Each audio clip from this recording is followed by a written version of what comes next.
ये एक अंदाज देखा। कथक का अर्थ होता है जिसमें कथा होती है।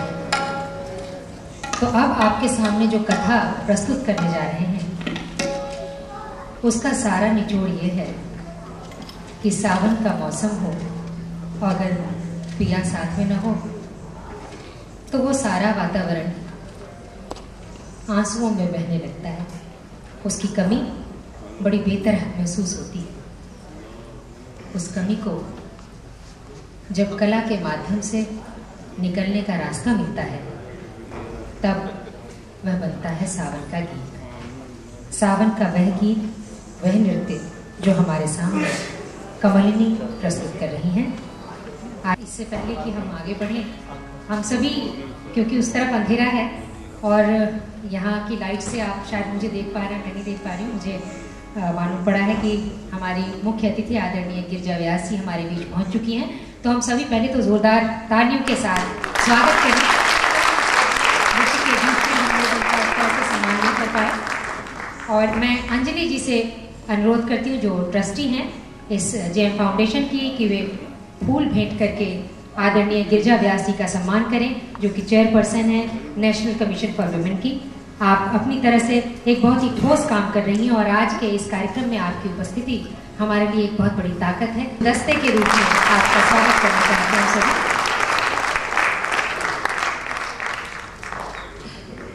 कि अपनी तरह की व्यस्तताएं हैं और उनके बीच में से जो थोड़ा सा समय हमें मिलता है हम उसी को चुराकर अपनी जिंदगी को आनंद से भरते हैं। तो हम सभी जान रहे हैं कि आदरणीय गिरिजा व्यास जी बहुत अहम कामों में लगी हैं और उनका समय उनकी तरह से बहुत महत्वपूर्ण भी है।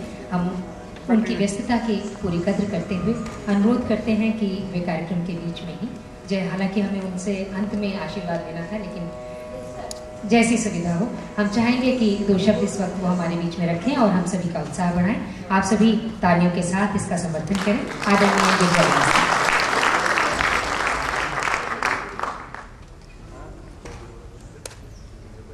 मेरी दोनों छोटी बहनों को, नलिनी कमलिनी को ढेर सारा आशीर्वाद देते हुए, आज के स्पॉन्सर करने वाले सभी महानुभावों को धन्यवाद देते हुए और कला और संगीत के को सराहने वाले सभी लोगों को मैं सबसे पहले अपना नमस्कार पेश करती हूँ। ये सही है कि दिल्ली में समय चुरा कर ही आना पड़ता है। गालिब ने कहा था दिल वालों की दिल्ली है, और इस मसरूफियत के बावजूद भी हम लोग समय निकाल कर शरीर, मन, बुद्धि और आत्मा को उसको स्वस्थ कर लेते हैं। ये बहुत बड़ी देन शायद इस दिल्ली की, और इसीलिए मैं दिल्ली को बहुत बार लोग कहते हैं मेट्रोपॉलिटन बदल गया दिल्ली, लेकिन आज मैं मानती हूँ कि दिल्ली वहीं का वहीं है, क्योंकि अभी भी दिल्ली में दिल है, मन है, बुद्धि है और हम आत्मा से सोचते हैं। मैं आप सबका स्वागत करती हूँ। दीदी शीला जी भी यहाँ पर बैठी हूँ, उनका भी स्वागत करती हूँ।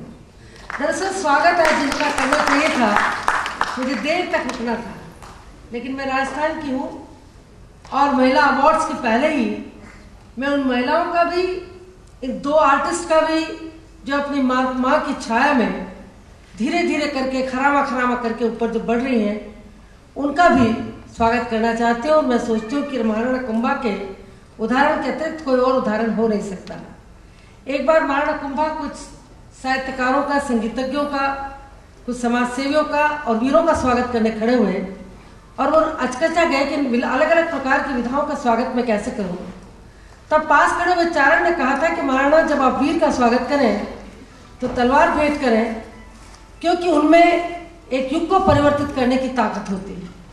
लेकिन जब आप किसी कलाकार का, साहित्यकार का, किसी आर्टिस्ट का और किसी समाजसेवी का स्वागत करें तो आपको कुछ करने की आवश्यकता नहीं। आप उनके चरणों की तरफ देखें, प्रणाम करें, क्योंकि उनमें एक शताब्दी को तब्दील करने की ताकत है।